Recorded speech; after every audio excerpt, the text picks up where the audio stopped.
31절 말씀에 보면 이렇게 돼 있어요. 그런즉 이 일에 대하여 우리가 무슨 말을 하리요? 그렇게 돼 있는데, 이 그런즉 이 일에 대하여 무슨 말을 합니까? 이런 말은 우리를 구원하시고자 하는 하나님의 계획과 섭리가 어느 누가 방해하더라도 방해받거나 이루어지지 않는 일들이 아니라 꼭 이루어지는, 하나님의 뜻대로 이루어지는 일입니다 라는 말씀을 하면서, 만일 하나님이 우리를 위하시면 누가 우리를 대적하겠습니까? 우리를 대적할 사람이 없습니다, 이 말입니다. 여러분, 하나님이 우리를 위하시고 계시고 하나님이 우리를 구원해 주셨기 때문에 우리를 대적할 사람 없다, 이 말입니다. 이 말은 굉장히 또 유명한 말씀이에요.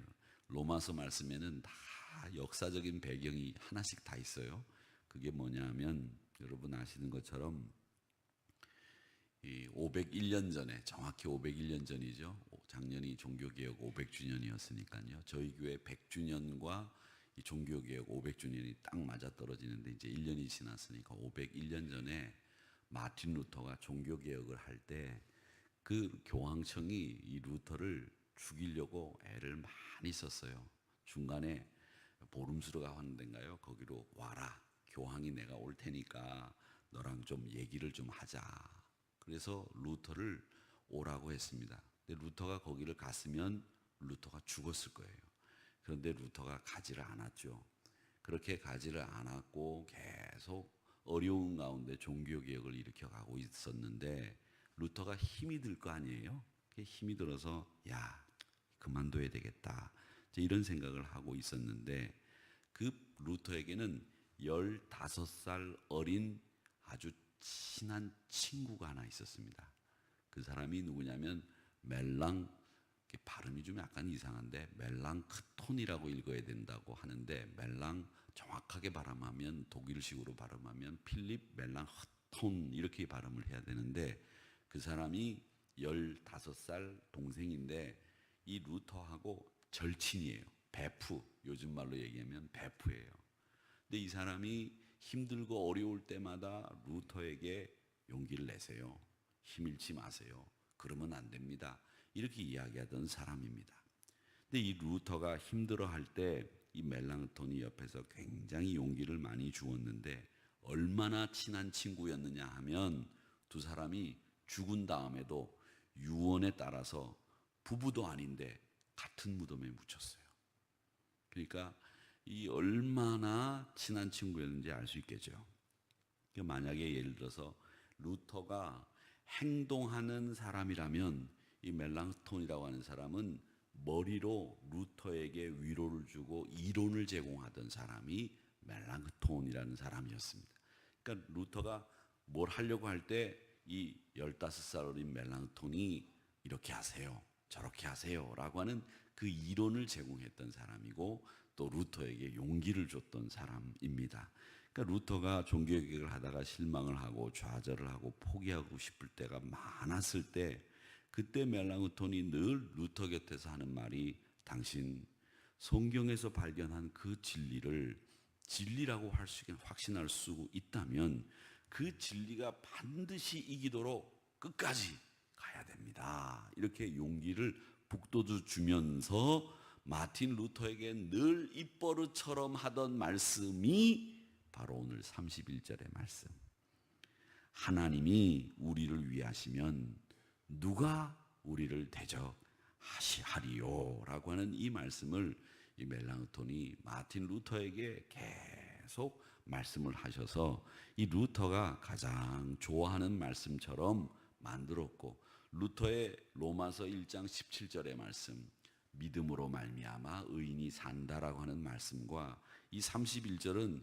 멜랑크톤이 늘 루터에게 용기를 주던 말씀이다 라고 하는 것을 여러분들이 꼭 기억을 하시면서, 이 말씀이 여러분에게도 용기를 더하시는, 믿음의 용기를 더하시는 말씀이 되기를 주님의 이름으로 축원합니다.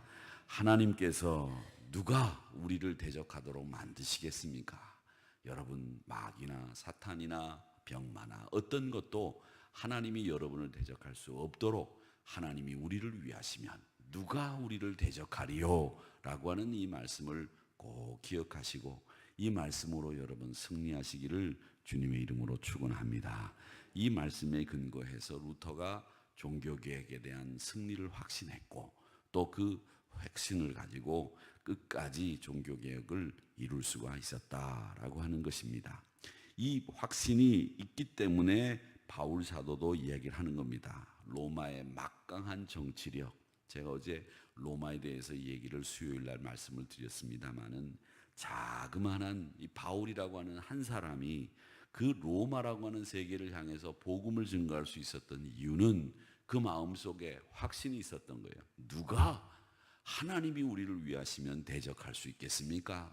내가 하나님을 위해서 일한다고 한다면 그 누구도 다 능히 이길 수 있고 우리가 복음을 세계 만방에 전할 수 있습니다 라고 하는 것을 알고 확신하고 있었다는 겁니다.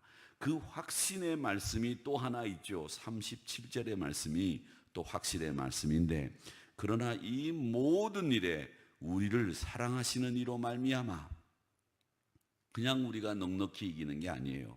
우리를 사랑하시는 이로 말미암아 우리를 사랑하시는 하나님 때문에 우리를 사랑하시는 예수님 때문에 우리가 넉넉히 이기느니라 그렇게 말씀하고 있습니다.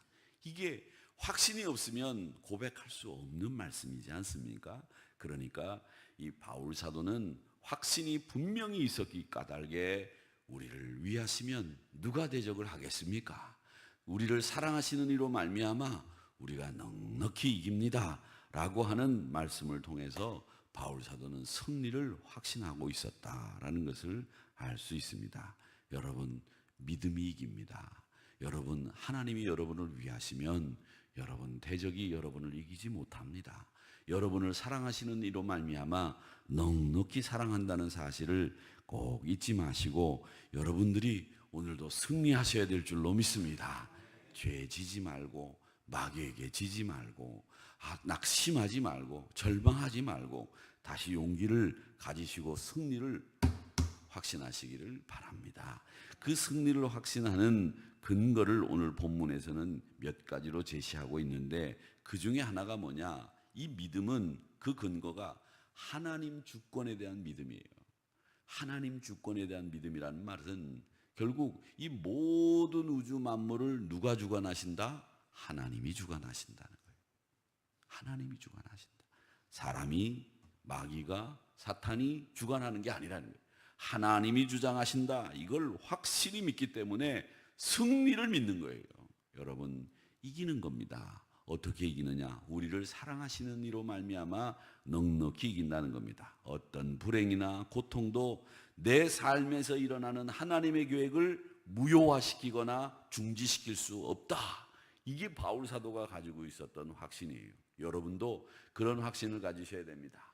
하나님이 나를 통해서 계획하신 섭리와 나를 통해서 이루시려고 하는 계획들이 어떤 누구도 막을 수 없이 이루어집니다 라고 하는 이 분명한 확신이 있어야 됩니다. 그래서 그 확신을 가지고 있기 때문에 또 38절에서 이렇게 이야기를 하는 겁니다. 뭐라고 얘기를 하느냐?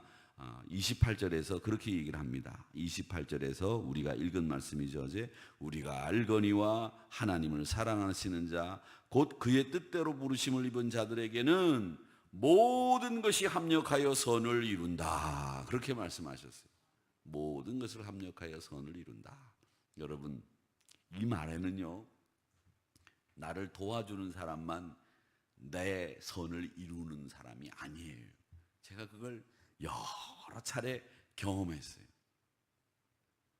나를 해코지하고 나를 반대하고 나를 넘어뜨리고 내게 찾아온 병고나 고난도 이게 합력하여 선을 이루는데 다 도움이 되더란 말이죠. 그런 경험들을 여러분 하셨을 거예요. 여러분 세상에 좋은 것만 나에게 좋은 게 아니에요. 때로는 어떻게 보면 그런 것들도 나에게 도움이 되고 합력하여 선을 이루는 하나님의 도구가 되어 있다는 걸 나중에서야 알게 된단 말이에요. 지나고 걸어오고 난 뒤에 뒤를 돌아보면 아하 그때는 그게 참 힘든 거였는데 그 힘든 게 하나님이 나를 이 길로 걸어갈 수 있도록 만들어 주신 거였네. 합력하여 선을 이루었네. 이걸 깨닫게 되는 순간들이 너무 많다는 겁니다. 그래서 28절에서 뭐라고 얘기하느냐? 그 시작이 뭐라고 얘기합니까? 우리가 알거니와 이렇게 돼 있잖아요. 우리가 알거니와. 여러분 경험해 보지 않으셨습니까? 여러분들이 알지 않습니까? 힘든 게 여러분을 나쁘게 만들었습니까? 아닙니다. 좋게 만들지 않았습니까? 여러분을 더 하나님을 가까이 하게 만들지 않았습니까? 힘든 게 여러분을 더 하나님의 말씀을 붙잡도록 만들지 않았습니까? 그거 여러분 아시지 않습니까? 얘기해요. 그러면서 뭐라고 얘기하느냐? 성령님이 우리를 돕고 계시지 않습니까? 이렇게 얘기하니까 그가 확신하는 거예요. 오늘 37절에서 31절에서 확신하는 그 확신의 근거가 거기에서부터 출발하는 거예요. 우리가 마땅히 빌바를 알지 못하지만 성령님이 친히 우리를 위해서 간구하시고 우리의 연약함을 도우시고 우리를 위해서 우리 기도를 대신 드려주는 성령님이 계시기 때문에 우리가 이렇게 넉넉히 이길 수 있습니다. 이런 얘기를 하고 있는 겁니다. 그러니까 여러분, 선이라고 하는 말이 뭐냐? 모든 것이 잘 될 거라고 하는 의미입니까? 아닙니다. 여러분, 선이라고 하는 걸 아셔야 됩니다. 그 선, 합력하여 선을 이루는데 그 선이 잘 되는 것만이 들어있는 게 아니에요. 그 잘 되는 게 아니라 29절 말씀을 읽어보세요. 29절 이렇게 되어 있습니다. 하나님이 미리 아신 자들을 또한 그 아들의 형상을 본받게 하기 위하여 미리 정하셨다. 우리가 선을 이루었다라는 말은 내가 결국 잘 됐다는 말이 되지는데 그 잘 됐다는 말이 뭐냐? 궁극적으로 하나님의 아들 형상을 우리가 본받게 됐다 얘기예요. 아주 굉장히 심오하고 아주 잘 톱니바퀴처럼 맞아떨어지는 말씀이라는 것을 알 수 있습니다. 사랑하는 성도 여러분, 그렇기 때문에 바울 사도가 고백하는 거예요. 39절의 마지막 결론이 뭐냐? 높음, 깊음, 그 다른 어떤 피조물이라도 우리를 주 예수 그리스도의 사랑에서 끊을 수 없다. 이렇게 고백이 나오는 이유가 확신과 우리를 도우시는 성령 하나님이 계시고 우리가 달려가야 될 길이 어디인지를 말씀하시고 있기 때문에 그 확신 속에서 말씀하는 거예요. 그러니까 우리의 목표는 어디냐? 하나님의 아들의 형상을 본받는 것. 그 목표를 향해서 달려가시도록 도와주는 분은 누구냐? 성령 하나님이 빌바를 알지 못하는 우리를 위해서 탄식하시고 연약함을 도우시고 우리를 대신해서 기도해 주시는 까닭에 우리가 예수 그리스도로 말미암아 넉넉히 이깁니다. 하나님이 우리를 위하시니 우리가 누가 우리를 대적할 수 있겠습니까? 그러니 높음도 깊음도 예수 그리스도의 사랑에서 아무도 끊을 수 없습니다. 이게 고백이 나오는 거예요. 그러니까 이 8장은 말이죠, 잘 맞아떨어지는 시계 톱니바퀴같이 그렇게 맞아떨어지는 말씀이면서 우리에게는 성경이 다 없어져도 이 로마서 8장만 있으면 우리는 하나님의 사랑을 깨달을 수 있게 되는 말씀입니다 라고 하는 유명한 말씀들입니다. 여러분, 그래서 이 로마서 8장만 가지고 강해 설교를 1년씩 하시는 목사님도 계세요. 그만큼 이 8장이 보배로운, 제가 그렇게 시작할 때 말씀드리지 않았습니까? 성경이 다 보석인데 그 보석 중에 가장 영롱하게 빛나는 보석이 로마서 8장이다 이렇게 말씀을 드렸는데, 그만큼 잘 짜여져 있고 그만큼 우리에게 확신과 믿음을 더하는 말씀이 로마서 8장이라고 하는 것을 아시고, 그리스도의 인격을 담게 하시는 이 하나님의 말씀인 합력하여 선을 이루는 그 목표까지 하나님의 사랑을 끊을 수 없다고 하는 확신을 가지시고 달려나가시는 저와 여러분이 되시기를 주님의 이름으로 축원합니다. 축원합니다. 기도하겠습니다. 오 주여,